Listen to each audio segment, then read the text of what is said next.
Vaccine की जो मौजूदा पॉलिसी है उसमें हुकूमत की तरफ से कुछ तब्दीलियां लाई गई हैं और अगर आप कोविड पॉजिटिव होने के बाद सेहतियाब होते हैं तो उसके बाद वैक्सीन के लिए 3 माह का इंतजार करना होगा, यानी इतना गैप देना जरूरी होगा। नंबर 2, जो नई गाइडलाइंस के मुताबिक सरकार ने दूध पिलाने वाली माएं जो हैं उनको भी इस बार वैक्सीन लगाने की इजाजत दे दी है, जो पिछले 4 महीने में हुकूमत ने नहीं दी थी। इसके अलावा अगर आप स्टीरॉइड्स लेते हैं या एंटीबॉडीज लेते हैं तो इन सब के बीच में वैक्सीन पर फिलहाल रोक लगेगी, यानी आपको वैक्सीन नहीं दी जाएगी। सरकार की नई जो पॉलिसी है उसमें ये अहम तब्दीलियां लाई गई हैं। इसमें एक चीज बड़ी अहम कि सेहतियाब अगर आप हो जाते हैं उसके बाद आप 3 महीने का कम से कम आपको इंतजार करना होगा, यानी इसको क्या साफ लफ्जों में इशफाकी समझा जाए कि उसे वैक्सीन की जरूरत नहीं होगी?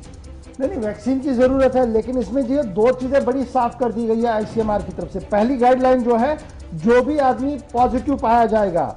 यानी कोविड-19 बीमारी उसको लग गई, अब यह पॉजिटिव पाया गया, जब तक वो ठीक नहीं होता ये पीरियड अलग से। ठीक होने के बाद 4 से 8 हफ्तों का उसे इंतजार करना होगा, ये पहला शर्त इसमें लगा है। इस दौरान पिछले कई दिनों से हम देख रहे थे जनाब ठीक हो गया तो वो आनंद फानंद में जाते थे, वैक्सीन लगवाते थे अगर अवेलेबल था। अब इसमें इन्होंने कर दिया 4 से 8 हफ्ते आप इंतजार कीजिए, स्टैंड बाय मोड पे रहिए। अब जब आप माहिरीन से पूछे स्टैंड बाय मोड पे रहने का मकसद क्या, कह रहे हैं जनाब हमने तो ऑलरेडी एंटीबॉडीज दी होती है, बड़ी दवाइयां चल रही होती है, वो ऑलरेडी एक इफेक्ट चल रहा होता है बॉडी के अंदर, जब तक वो जायल नहीं होगा तब तक आपने इंतजार करना होगा, उसके बाद आप जाइए। ये टेक्निकल रीजन बता रहे हैं और पॉलिटिकली इसका दूसरा रीजन बता रहे हैं, मैं उसकी ओर नहीं जाऊंगा जी। दूसरी बात जो आईसीएमआर की तरफ से कही जा रही है वो बड़ी इंपॉर्टेंट है कि वो कह रहे हैं कि जो भी दवाइयां ली जा रही है, एंटीबॉडीज दी जा रही है या प्लाज्मा थेरेपी ली गई है कोविड-19 के दौरान, तो उनके लिए 3 महीने लाजमी कर दिया गया है। डिस्चार्ज के बाद 3 माह उन्हें लाजमी करार दिया गया है। एक वो है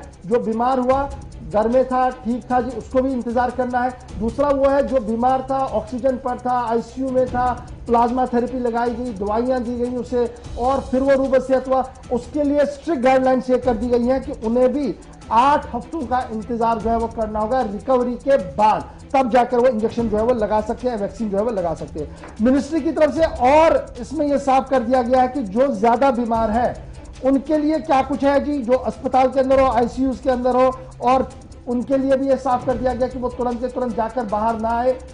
इंजेक्शन लगाने की दौड़ में ना चले जाए, और उनके लिए कम से कम जो ये कहा गया है कि वो भी इंतजार करे। और इसमें कल जो हम बात कर रहे थे, बड़ी इंपॉर्टेंट बात यह है कि ब्लड डोनेशन वाला मामला, क्योंकि हमने कहा था कि जब ब्लड डोनेशन वाला मामला जो है वो थोड़ा अटक रहा है। अब ये मुल्क की सतह पर जब हम कल रिसर्च कर रहे थे तो बहुत सारे स्टेट से ये पता लग रहा था कि ब्लड डोनेशन बहुत कम हो रहा है, तो अब ये कहा गया कि इनफरादी सतह पर ब्लड डोनेट किया जा सकता है 14 दिन के बाद। अगर कोई आरटीपीसीआर नेगेटिव आता है, आरटीपीसीआर जिसका नेगेटिव आता है, उसके बाद वो 14 दिन इंतजार करे, और 14 दिन इंतजार करने के बाद अगर वो ब्लड देना चाहता है तो वो दे सकता है। तो ये बड़ी अच्छी बात है, क्योंकि कल जब हम बात कर रहे थे ब्लड बैंक के अंदर ब्लड सप्लाई कम हो रही है, थैलेमिया के पेशेंट जो है वो परेशान है जी, और आगे और हालात खराब हो सकते। इसमें यह कहा गया कि अगर कोई कोविड पॉजिटिव हो रहा है, आरटीपीसीआर में वो नेगेटिव आ गया है, और आरटीपीसीआर में नेगेटिव आने के बाद 14 दिन का वो इंतजार करेगा, उसके बाद वो खून का अतिया कर सकता है। तो ये भी जनाब कल रात देर गए जो है ये रहनुमा खतूत आए थे, तो इसके लिए ये बात भी आपके सामने बड़ी जरूरी कर